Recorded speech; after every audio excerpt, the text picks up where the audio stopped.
Ал ивек сүйер қауым, мынаның ішін майлай алмаймыз деп жүргендерге лайфхак. Ивек сүйер қауым, мына подшипникті қалай майлайын деп жүргендеріңіз болса, мына токырға мынандай қылып жасаттым астын. Мына майды ортасына тығасыздар, мына стопорный кальцияны шешесіздер. Мынаны токырға жасаттым қазір.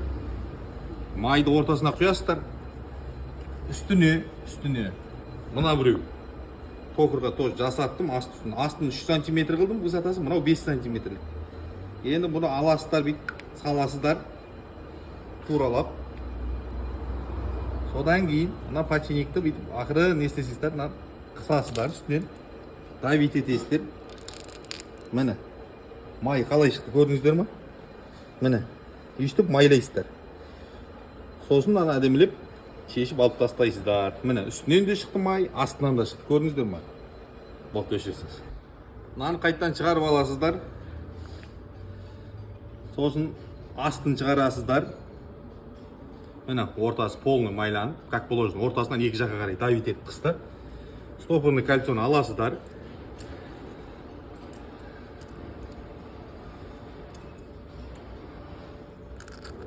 Былай ішіне орнына қарай апарасыздар.